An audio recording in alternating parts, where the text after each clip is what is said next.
The gentleman's time has expired. At this time, the chair would like to recognize the gentlewoman from the state of New York, Ms. Ocasio-Cortez, for 5 minutes. Ms. Ocasio-Cortez, welcome back to Natural Resources. Thank you so much, Mr. Chairman. It's nice to, and to the full committee chairman as well.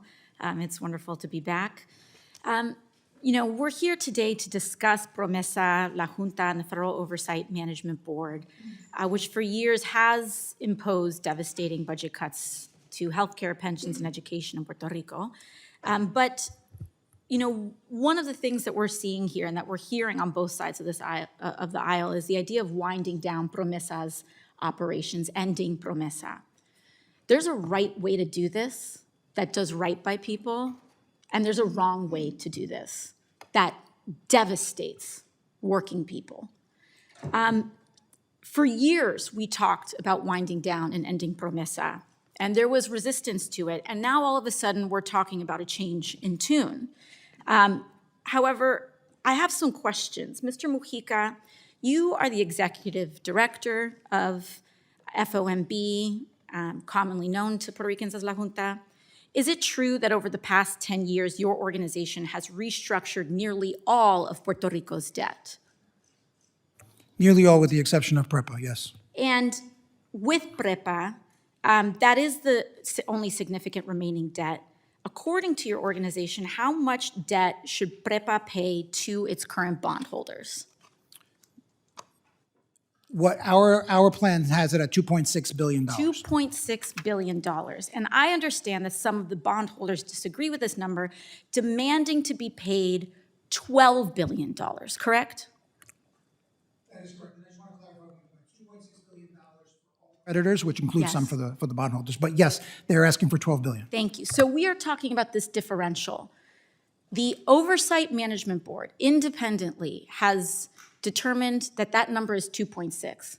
The bondholders are asking for 12.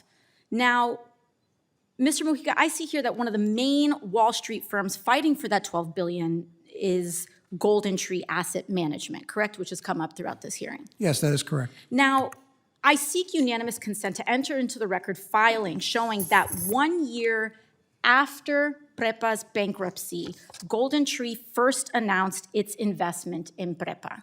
Without objection.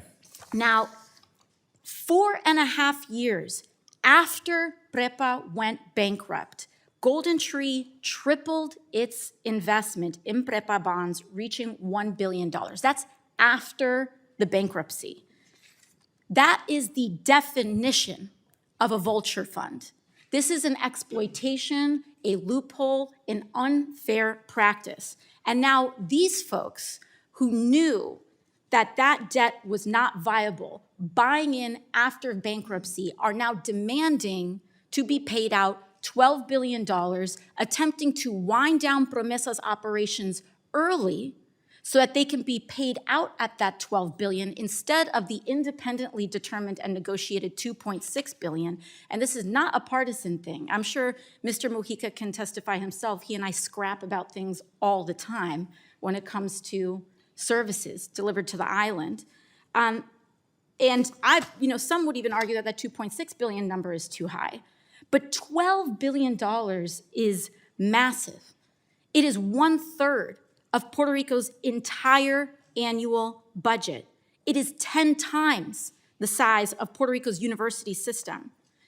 Mr. Mujica, if these vulture funds like Golden Tree get their way, you have calculated that that would lead to a 34% increase in electric rates or dramatic cuts to public services like healthcare or education to people on the island. Is that correct?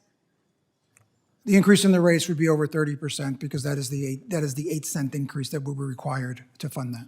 I am asking for my colleagues to really sit with the devastating consequences of what that means.